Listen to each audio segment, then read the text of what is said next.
Lisa and I had just celebrated our 20th anniversary with our two daughters, Jasmine 16, Casey 13, and our 15-year-old son Jake. My name is Joel, a 42-year-old happy dad and husband at the time of this incident. At least I was a happy husband until I wasn't. When we married, Lisa had just turned 20, and I was her first and only love. I was 2 years older and had a few other girlfriends before we married. She was a pretty young woman, 5 foot 6 inches, blonde hair, blue eyes, all in a cute 105-pound package. We had an amazing marriage and enjoyed struggling to give our kids a good home and happy environment. For the past 20 years, we spent all of our time together and did everything as a family. The happy times, birthdays, first days of school, plays, graduations. Even the bad times brought us closer together. There were Jake's broken bones from football, twisted ankles, stitches from girls' soccer accidents, and even Lisa's cancer scare. I remember spending all those months taking her to the hospital, staying with her during her chemo and blood transfusions, taking care of the kids, and trying to keep everything together. Her recovery 7 years ago brought the family even closer, and we celebrated the blessing that Lisa beat cancer, and we were still a strong family. As you can imagine, raising 3 kids, paying all the bills, and trying to save for college tuition was stressful. The first thing to go is your trips to the gym and worrying about your diet or looks. Over 20 years, you can easily put on a pound or 2 each and every year. But neither of us cared about that, as we were both more focused on saving for our children's future. I worked as a production manager for an engineering company, and Lisa was the purchasing director for a mid-sized manufacturing company. We both worked hard, but were always there for the children. Even though our lives became redundant and routine, our love and intimacy never lacked, and we always found time for sex and making sure we were both happy in bed. We weren't sexual deviants, but more plain vanilla than some of the stories we've read together. But we both seemed to be happy and satisfied with our lovemaking and relationship. 4 years earlier, we got some new neighbors, Maria and Roger. They were in their late 20s, had no kids, and liked to have weekend parties. Maria was a gym instructor with an amazing body. Roger was 30 and also in good shape, as you would expect from a young man married to a beautiful woman like Maria. When Lisa turned 38, she was about 35 pounds overweight, which never bothered me in the least, as I also had about 20 extra pounds from our years of working hard without time to work out or take care of myself. Maria convinced Lisa that she was a beautiful woman and could easily lose the extra weight if she started going to the gym with her. 2 years later, just before Lisa was about to turn 40, Lisa was down to 110 pounds, with the body of her 20 years past. She looked amazing, and I always complimented her on how beautiful she was. Lisa became a new person, more confident and sexual. Our sex life had improved with her new level of energy. Lisa had rediscovered her youth, and I tried to keep up and make her happy. Of course, along with the new body came the new clothes and an updated fashion sense. With her new friend Maria's help, Lisa was now wearing more revealing, sexy clothes. The new Lisa was enjoying her new body and liked to show it off in the tighter, more revealing, fashionable outfits. At first, I was a little concerned as she went off to work looking like a sexy young woman as I spent my day in my dad's body and old suits. When we were out together, I now looked more like her father than I did her partner or husband. She always tried to make me feel important, saying that looks didn't matter because I was the same man she loved for the last 20 years, and will have the same love for me over the next 20. The difference was that I'll now get to enjoy a sexy wife instead of the overweight woman I'd lived with. I told her that I loved that woman either way, and her looks didn't matter. For her 40th birthday, I had arranged a big party and invited all of our friends and workmates. I rented a small hall at the local hotel with a band and fully catered the party with an open bar. Lisa wore the sexiest little dress and new heels, and after a day at the salon, she looked like a supermodel. I watched the men eyeing her, and I could tell she loved the attention. Her new level of confidence was obvious, and she became more outward and a free spirit, not the 40-year-old mother I was used to. It was a great party, and she made sure to thank Maria for helping her get her youth back, and how all the work helped her become who she was, and how it helped her marriage. I had to admit, I loved looking at her new body and her new sexy attitude. What I didn't like was watching her slow dance and flirt with several young men from her office. Over all the years of marriage, she never danced with other men or openly flirted, but now she seemed to enjoy the attention. This troubled me, but I let her enjoy her party and would discuss my feelings later. When I mentioned it that night after the party, she apologized and explained that she never wanted me to feel jealous or awkward, and that she would never do that again. She explained that she just got carried away from all the excitement and drinks. That night, she made up for it in bed and even gave me a wonderful BJ, which was a rare gift. She was a tigress in bed that night, and she enjoyed multiple orgasms before making sure I was completely satisfied, as she thanked me for the party in her special way. Life went on, and things got back to a normal routine, except for Lisa coming home late a few nights a week due to her time at the gym. I made sure to be home with the kids and have dinner ready on those nights she came home late from her workouts. Jake had an after-school club on Thursdays and needed a ride home. Lisa agreed to pick up Jake from school on Thursdays because his school was several miles away and crossed some busy roads. Jake complained about being picked up and wanted to walk home because he said at 15 years old, he didn't want his parents to pick him up. I explained that some of the roads he had to cross were too dangerous, and if he wanted to be in the school club, he had to ride home with us, no exceptions. Of course, he agreed, and I picked him up every day, with Thursday being the exception due to my Thursday staff meetings, and Thursday pickups became Mom's routine. One week, Lisa was busy at work and forgot to pick him up, and after 40 minutes, Jake decided to walk home. That was one of the few times anyone in the family saw me upset. Lisa was apologetic and upset with herself after seeing me lose my temper and let them both know how I felt. Lisa swore it would never happen again, and after I cooled off, accepted it as a mistake. No harm, no foul, and all was back to normal at home. Once again, she made it up to me in bed that night and life went on. Financially, things were going well, work was good, and the family seemed to be happy, except for me.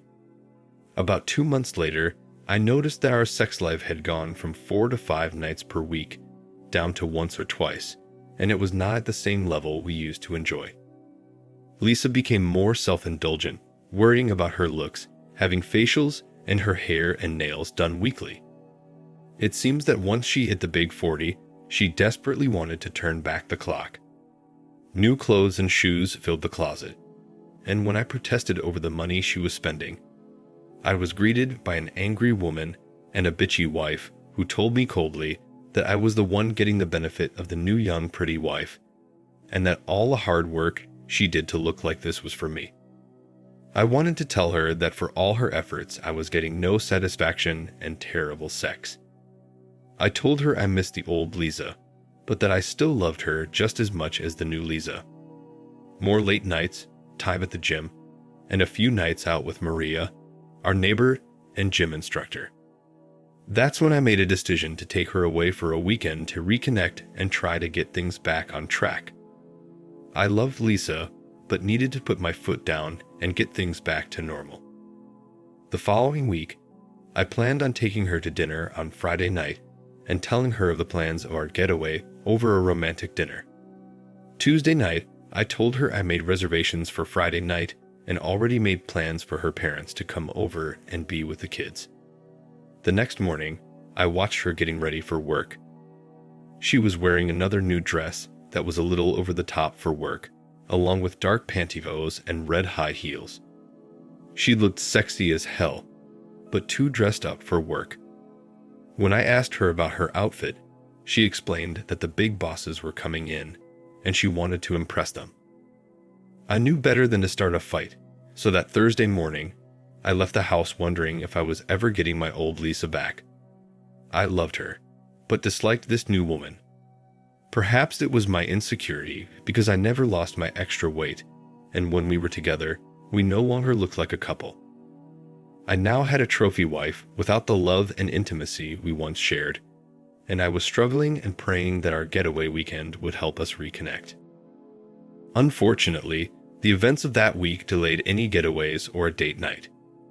It was Thursday afternoon at 4 p.m. when I got a call from the hospital. I was delivering a presentation at our staff meeting when the call came in that Jake was in the emergency room and needed immediate surgery.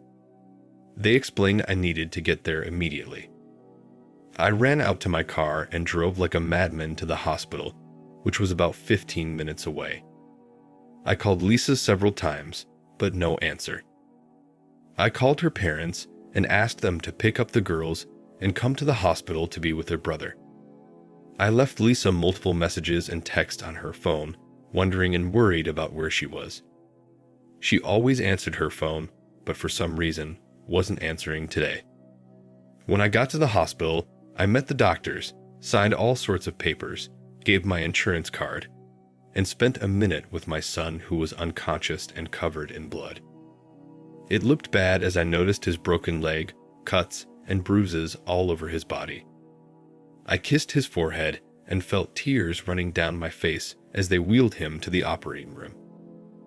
I was alone and scared to death as I started to worry about Lisa again. They led me to the surgery waiting room where I met up with my daughters along with Lisa's parents, Edward and Mary. They looked to me for answers and I told them what I knew, including their missing daughter. We came to the conclusion that Lisa didn't pick Jake up from school and he decided to walk home again. I told them I was really worried about Lisa because she wasn't answering the phone and didn't pick Jake up at school. They realized how unusual that was as we stood in a circle in the private waiting room trying to figure out what was going on. Let me call her office again and see if they know anything, I said as I dialed her office. I called and asked the other person for Lisa's whereabouts, and I was told she hasn't been seen after she went for lunch. I said our son was in an accident and is in the hospital, and that I really need to find her. So, I asked the receiver if she knew when and with whom she went to lunch with. She said she left at 1 p.m. with Mr. Donnie, one of their supplier's sales reps. I then asked for his number so I could try calling him to see if he knew where she was. After waiting for a few moments, she sent his business number to me. I thanked her and told her to call me as soon as possible if she hears anything. I hung up and immediately dialed his number. There was no answer, and it also went straight to voicemail, and I suddenly had a very bad feeling. Not only was I distraught about my son, who was about to have major surgery, but my wife seemed to be missing in action along with some salesmen. Tears were running down my face from all the stress. Lisa's mom, Mary, gave me a hug and told me to hang in there. I was feeling anger start to build up when I heard Jasmine yell, "I found Mom, Dad." I turned to Jasmine, who was holding up her phone, and asked, "What do you mean?" She said her mom put this Find Me application on their phones to keep track of them, and it works for her phone as well. She pointed to a flashing red dot on her phone and said she's right there. I then asked, "Where is that?" She zoomed into the phone, and after a few seconds, it gave us a location. It was at a hotel somewhere downtown. When everyone heard that, they turned to me with a look of surprise. I quickly had an idea of how to get in contact with her. Unfortunately, if my idea worked, it meant the end of my marriage. Everyone watched me hit buttons on my phone. They were wondering what I was doing as I called the hotel and asked to be put through to Mr. Dunny's room. They put me on hold, and a moment later, I heard the phone ringing. After 8 rings, a man finally answered in a frustrated tone. Apparently, I was disturbing him. Hello. Hello, is this Mr. Donnie? Yes, how can I help you? Can you please put Lisa on the phone? There was a short delay before he answered. Sorry, there is no Lisa here. You must have the wrong number. In an assertive, controlled voice, I said, Donnie, listen carefully. I'm her husband, and our son is in critical condition at the hospital. Look, I know she's there, and I need to give her the details. Now, please just put her on the phone. After a long silence, I spoke up in anger. Donnie, if her son dies before I get to talk to her, I will find you and kill you with my bare hands, do you understand? Now put her on the fucking phone. I heard the phone moving and then Lisa's voice. Hello, she answered in a nervous voice. In contrast, I was firm and in control when she answered. Lisa, listen carefully. Jake was hit by a car while he was walking home from school. He's in surgery and in critical condition. When you get done ducking your boyfriend, please come to the surgery waiting room at X hospital. Do you understand? I heard her scream as I was disconnected from the call. I was so focused at that moment that I forgot that my two girls and Lisa's parents were listening to the conversation. They were now looking at me in complete shock. All the emotion from the day and hearing my wife on the phone with her lover was all my body could handle, and I actually cried. For the first time ever, I cried in front of my family.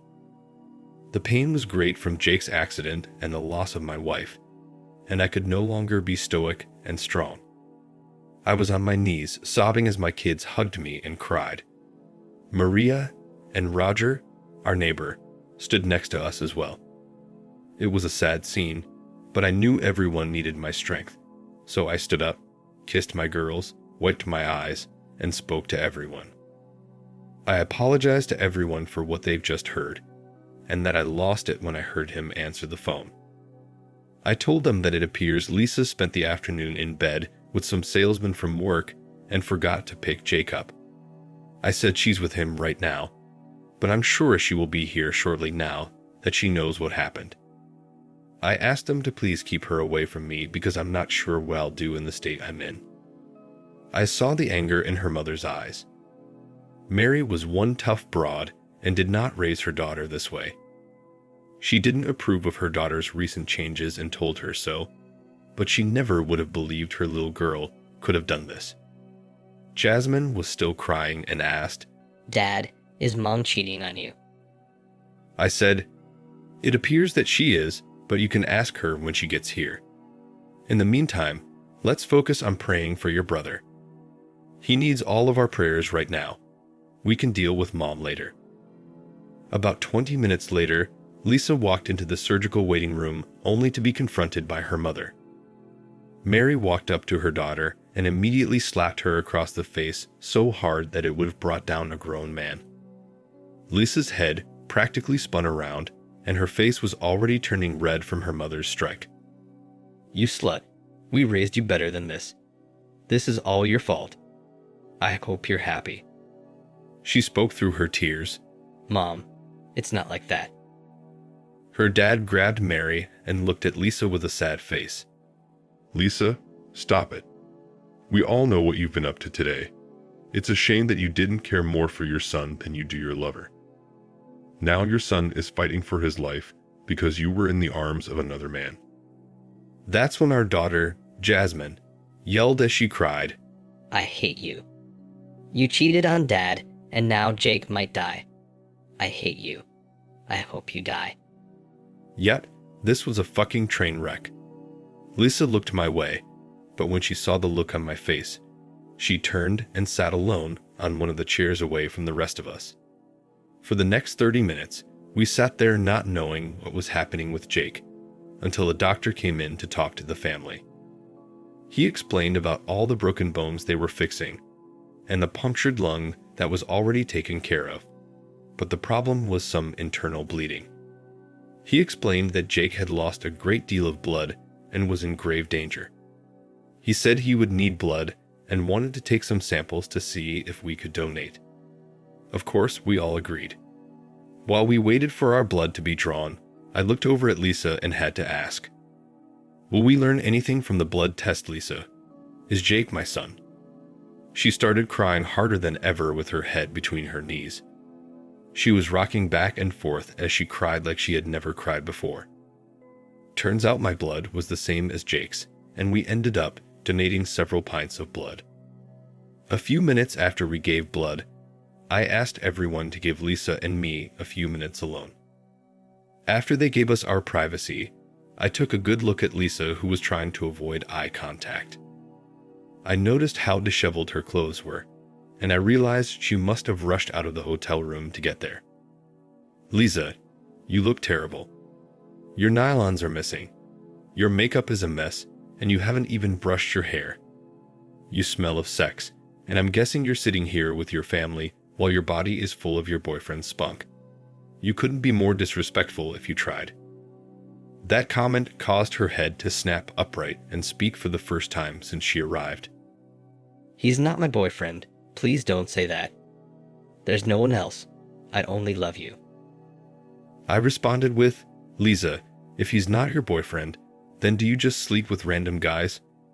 Are you really just a slut? Please show me some respect. I'm not an idiot. You've been turning me down for sex for the last 2 months. Hell, even last night you feigned a headache and turned me down again. Why, Lisa? Did you want to be fresh and ready for your boyfriend today? Look, this isn't the time and place to discuss this. Just go home, clean up, and come back looking presentable. Our children and your parents don't need to see you like this. I don't want to discuss your betrayal or our divorce until after Jake gets better." She immediately responded, Divorce? No. Joel, you can't divorce me. I love you. Please don't say that. I said, "Lisa, we'll discuss our future, but not now. I can't waste my energy on you right now. I have my son to worry about. I need to focus on Jake, not what you've done to our family. Just go home and get cleaned up. If you can't drive, I'll have your dad take you or I'll call an Uber, but you need to leave now. Jake won't be out of surgery for a while, and you should be here when he wakes up. The last thing he needs is to see you looking like this." She stood up, tears still falling, said she's so sorry, and left. About 2 hours later, Lisa was back with no makeup, hair in a ponytail, and wearing jeans and a sweater. She had stopped crying, but looked terrible from the crying and humiliation. She was now sitting with her mom and dad as our girls stayed by my side. I told my girls we had to stop any resentment towards their mother, and that we needed to focus on Jake. I explained that there would be time to have conversations about this later, but right now, we needed to be a family. So, for the next 2 days, we took turns holding a vigil for Jake, who remained in a medically induced coma. Finally, on the 3rd day, there was positive news from the doctors, and Jake was going to be okay. He would need to stay in the hospital for a while, but he should be able to go home in about a week. We all cried and held each other when we got the good news. Lisa tried to warm up to me, but I wanted no part of that and gently pushed her away as I held my girls. Lisa's world had imploded, and she had no idea how to reinsert herself into the family and save her marriage. Since the family was taking turns staying at the hospital, there was no sleeping arrangements for Lisa and I, but on the 3rd day, I decided to let Lisa know how I wanted to move forward back home. I told her that now that Jake's going to recover, I'll be sleeping at home again.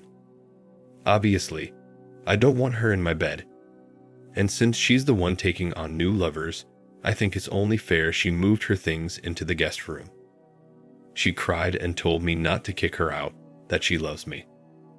I told her that right now, until Jake fully recovers, there is no us.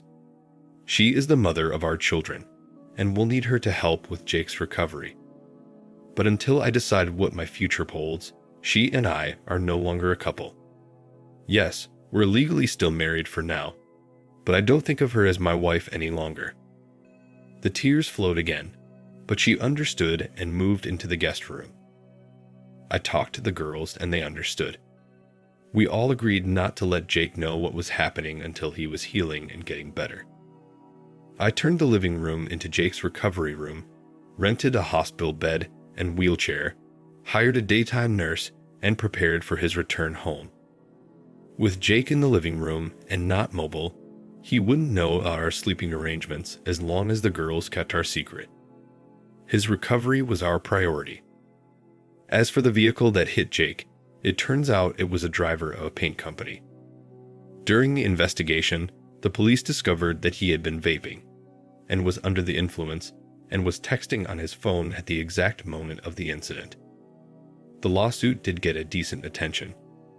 Our attorneys knew we had a slam dunk case and sued for an extremely large amount in compensation. After the jury heard the entire story, the company knew they were in trouble and offered us a hefty settlement rather than risk an even higher punitive damage payout by the jury. This did little to assuage our anger and grief, but it allowed for the best medical treatments and physical therapy for Jake. It was also enough to secure his future, pay for the kids' college, and allow me to take a hiatus from my job and be there for Jake during the 18-month it would take for him to fully recover. My wife and the girls were all involved with the recovery. After Jake's release from the hospital, we brought him home and introduced him to his new room, complete with a hospital bed, the remote to the TV along with his video games. We wanted him to feel as comfortable as possible during his rehabilitation. We had several day nurses helping us during this time, which turned out to be a blessing. Maria and Roger came over daily to help, and along with our daughters, we all got used to the new normal. Roger and I spent a great deal of time talking about things and my plans. Her parents wanted the best for the family and suggested counseling to try to stay together. Several times, I told them I wasn't ready and wanted to continue to focus on helping Jake through his difficult time. Lisa and I were only speaking when we were together with Jake. From hearing the girls talking that their mom made some type of mistake, Jake realized that there was a big problem. He was always the sensitive one in the family, and one day when we were alone, he asked me what was going on, and for me to forgive her. He reminded me that Mom loves me and he can tell she's been hurting. I had to wipe a small tear away and tell him that our issues weren't his concern and to concentrate on getting better. That's the moment I realized that I needed to face the situation and make some decisions. I told Lisa we were going to dinner on Friday night to have a talk. Maria and Roger sat with the kids that Friday night. We went to our favorite Italian restaurant, and after several drinks, I decided it was time for the talk, and told the waiter to give us some time before we ordered. This was the first time since that fateful day I spoke directly to Lisa. Up until that night, I had only answered questions or followed along in a conversation. So, for the first time since the accident, I spoke directly to Lisa about our future together. I said, "Lisa, I know it's been hard for you, and it's not fair that you're sleeping in the guest room. Since the accident, I haven't had time to think about our future, but over the last few days, I think I have a solution to end all the stress the family is feeling about our situation. I'll look for an apartment near the house, and you can move back into the master bedroom again. Once Jake is up on his feet, I'll start the divorce process. I want to wait until he's better before he knows the entire reason for our separation." I saw a tear fall from her eye. I felt like a boy who just lost his best friend as I held back a tear for my loss. All the years of love I had for this woman were ruined by one act of selfishness, and now we were both paying for her actions. She then asked if there was any way I could forgive her and let her back into my life. I responded, "Lisa, I love you and probably always will. Besides Jake's accident, losing you has been the hardest thing that's ever happened to me. I just don't see a way back. Your selfish act of putting your boyfriend before our family and betraying my love is something I'm not sure I'll ever get over. Our son Jake almost died because you needed to be with Donnie. Think about that and put yourself in my position. She told me not to say his name, and that she's hated herself ever since that day, that she knew she messed up, and she doesn't deserve anything from me or the girls. But is there anything she can do? I told her I don't think so. And as far as I know, she hasn't done anything to resolve the situation. And that just shows she really don't care. I said once we divorce, she can go back to her boyfriend or anyone else. With her new body and looks, I'm sure she could have any man she likes.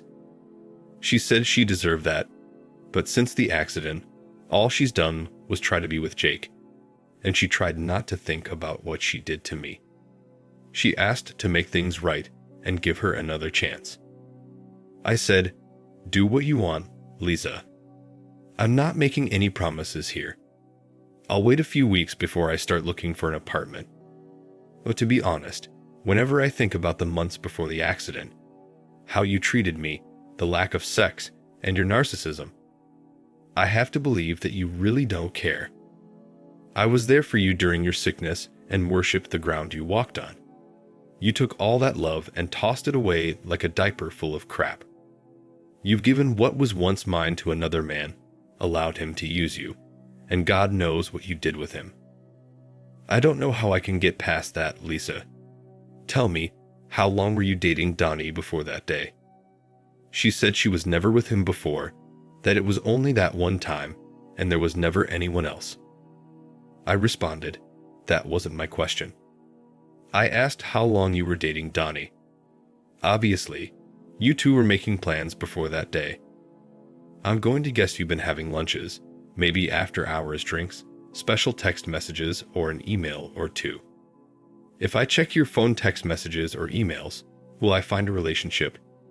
You see, Lisa, giving yourself to another man is more than sex.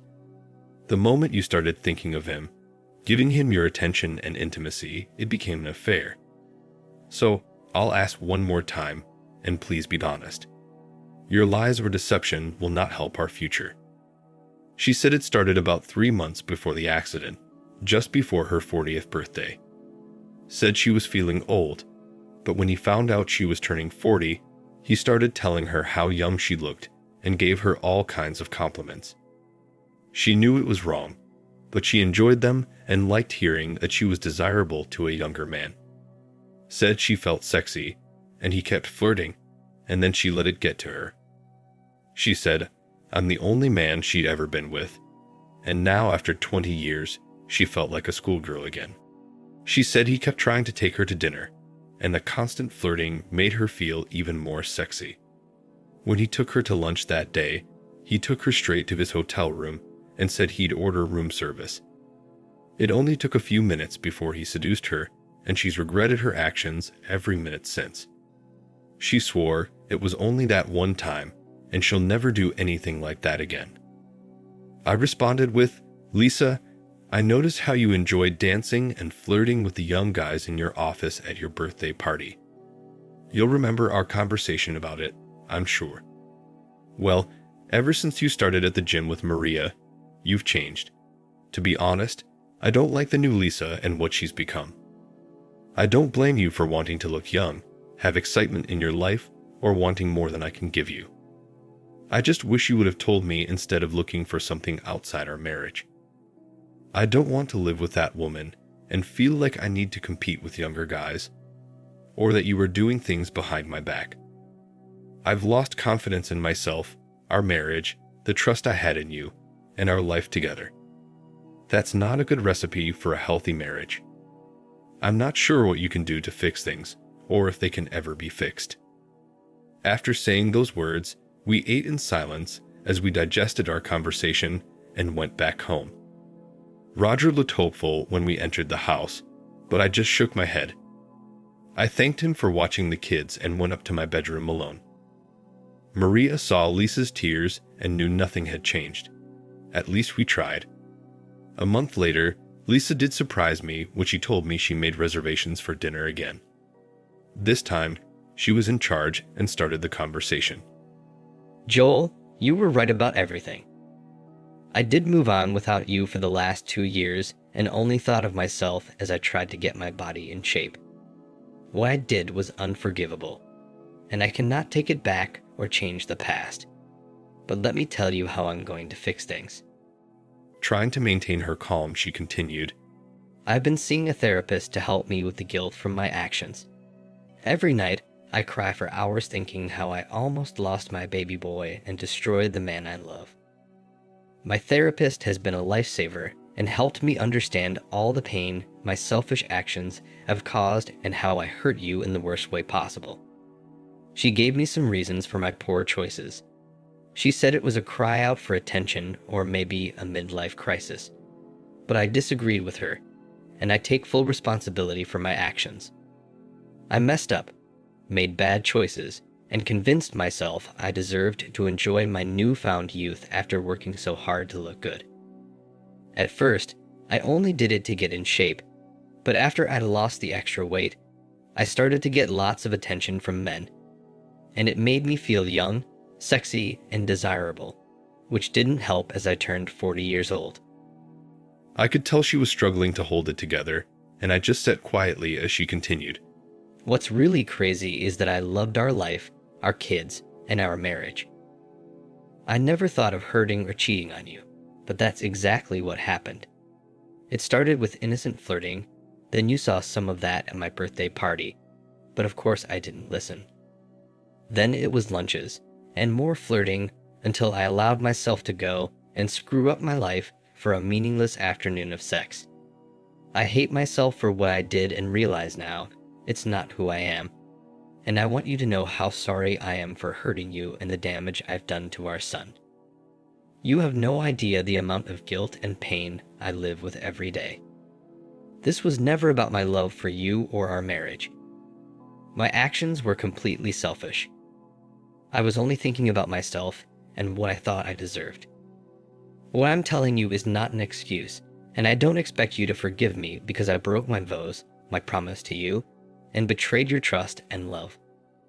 I will understand if you want a divorce after what I did, and I'll be sad, but you need to be happy and be with someone you can trust. In the meantime, I plan on trying to win you back. Joel, the last time we had dinner, you said I hadn't done anything to save our marriage, and I told you that I was so worried about our son that I didn't know how to save us. After you pointed that out, I spent the last month trying to show you what I've done to get you back. She was in control of her emotions and spoke in a serious tone. First of all, I've turned in my resignation today and will be a stay-at-home mom. I'll nurse Jake full-time, and we can get rid of the day nurses. I told Mr. Connor, my boss, about the affair with the supplier. You know all about his standing in the community and church, so while I was there, he called the supplier and said they would cancel their relationship if they didn't fire Donnie immediately. Apparently, our company is their largest customer and depends on our business for a good percentage of their revenue. I found out before we went out tonight that it wasn't the first complaint they had received and that Donnie was in fact terminated. After that, I went to see his wife, Patricia, and apologized for what we had done. I broke down and cried when I told her the entire story and how I was trying to fix things with you, the only man I've ever loved. She was much nicer than I would have been, but I think she realized how terrible I was feeling. Patricia tried to comfort me. She said it wasn't all my fault, as Donnie was quite the ladies' man and had a talent for seducing women. But she was stern and told me to never disrespect the man I love again. She wished me luck in getting us back together. She said it wasn't the first time this had happened, but that this was the last time. I think she was going to see a lawyer. After I left, I called Maria and told her I was giving up my gym membership. I also plan on continuing therapy. I realize that I'm a grown woman with a family that needs me, and I intend to be the best mom and wife possible if I'm given the chance again. I also gave all of my new clothes away and kept only a few things that are more suitable for women my age. The conversation became interesting as she continued. Over the last several weeks, I've read dozens of articles on affairs. I even read some stories where the wife gets a polygraph test to answer all the questions that the aggrieved husband would have. From what I've read, there are about 20 common questions that need to be answered, so last week I made an appointment and went to an office downtown that specializes in lie detector exams. I had them ask me all of the questions I had prepared. They said the questions were unorthodox and not what they would usually ask, but agreed to my request. They said they would add them to their normal questions randomly. I gave them the list of questions I knew you had to be wondering about and answered them honestly. In a desperate voice, she said, "This envelope has the answers to your questions. I want you to know that I have not opened the envelope or looked at the results. I know what's true, and I'm confident these results will let you know I'm being completely truthful. I'll even volunteer to take a test every few months to prove how much I love you and that you can trust me again." I also met with an attorney and asked her to prepare a post-nuptial agreement to prove how serious I am and to try and win back your trust. The post-nuptial agreement states that if I ever get stupid again, I give up custody of the children and leave our home without support or alimony. I've read that this is common for cheaters like me. Yes, I know what I am now and what I did. I accept the title, no matter how dirty it makes me feel. I also know I need to atone for what I've done, and I'll promise to put you first always. You will find the postnuptial agreement along with the polygraph test in the envelope. I sat there stunned at her actions and her revelations about what she had done. My wife understood the impact on our family and our marriage. I said, "Well, Lisa, I have to admit I'm surprised by your actions. It does give me something to think about, but I have one serious question. Why are you trying so hard to save this marriage? I mean, you obviously lost respect for me as your husband and were looking for something better. Now, with your looks and great body, you can have any man you want. You need to be honest and ask yourself, why would you want to stay with me, an overweight middle-aged man? You've already made it clear that you wanted more than I could give you. Knowing how you felt about me, I can't understand why you want me now. I think you just feel guilty about getting caught and want forgiveness to ease that guilt." No, that's not it. I want us back because I love you. You were there when I was sick, took care of me, nursed me back to health, and never complained all those years. You've always been there for me, and I've always felt your unconditional love. I took it all for granted, and I realize now how precious that love was. There is nobody else I want, and I can't even imagine being with someone else. It's always been you, and I threw it away. And truthfully, you've always been all I needed sexually. You've always made me happy. I just took things for granted and stopped thinking about anyone else but myself, and that will never happen again. She was now sobbing uncontrollably in the restaurant, making hiccup noises from the heavy crying. We were now getting looks from the other patrons. I went to her and put my arms around her and held her as she cried into my shoulder. My heart was breaking again from all of her pain, and I wasn't sure how much more of all these emotions I could take. After she settled down, she handed me the manila envelope and told me to read the report later tonight when I was alone in bed. It definitely got my interest, and I wondered what I would learn. We got home, and just before we pulled into the driveway, she looked at me with the saddest eyes I've ever seen and said, "Please don't leave us, Joel. Don't move out of our home. I'll be happy to stay in the guest room if you don't want me in your bed. I understand why you wouldn't want me there, because when I think how I would have reacted if you did what I did, well, let's just say I understand, and I'll be there as long as you want. I just want to be with you and have our family stay together again. Please don't leave us. I know you'll never forgive me, but please give me a chance to win your heart back once more." Once in my room, I took a shower, brushed my teeth, climbed in bed, and looked at the manila envelope, wondering what answers I would find inside. Would it make any difference? Did I want her back after everything that had happened? When I opened the file, I was shocked to find the amount of detail in the report from the polygraph test.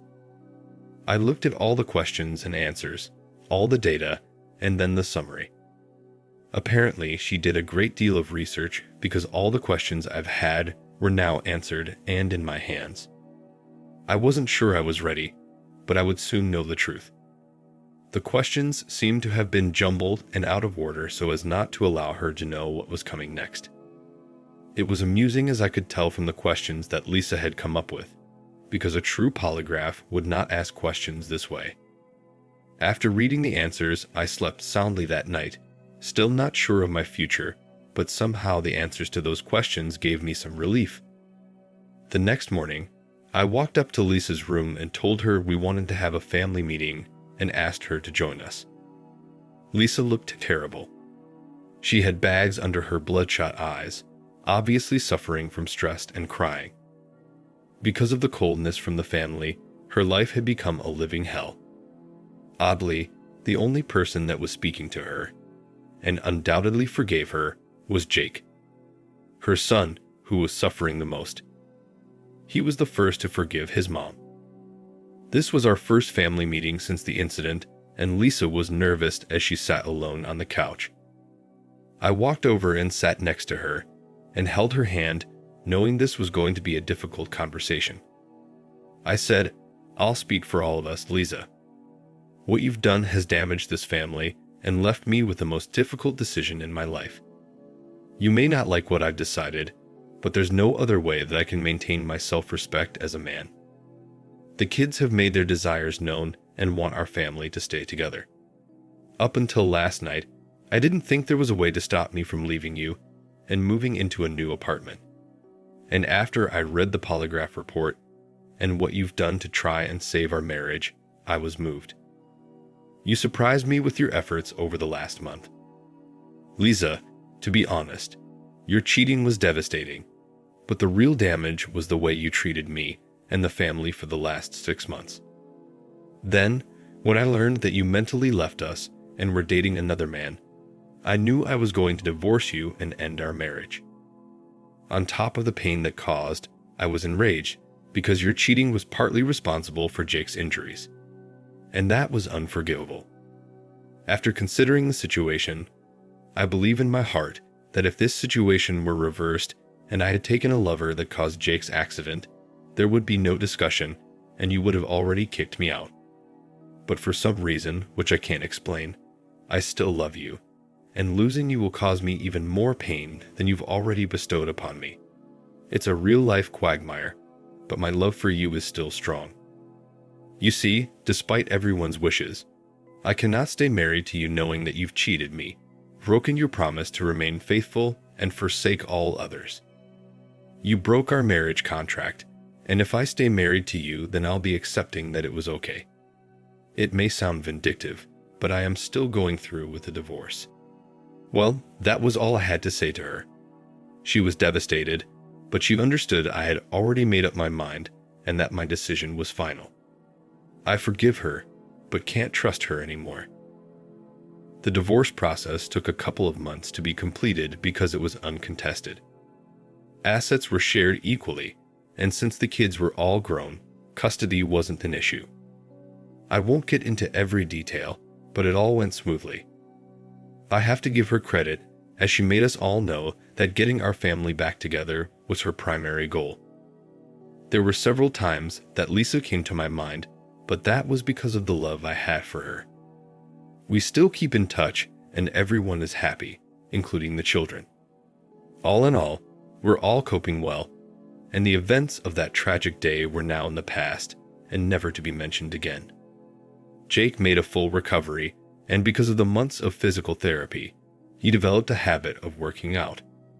For me, I'm not seeing anyone at the moment, but very much looking forward to what the future holds.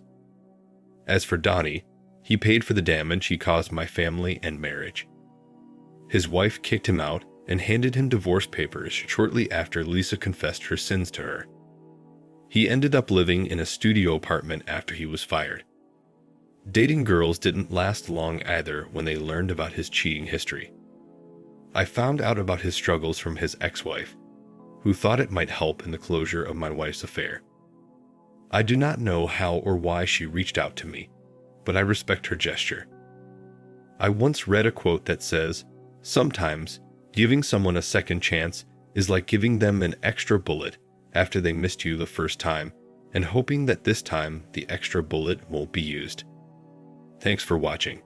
Subscribe to the channel for more stories like this. Take care.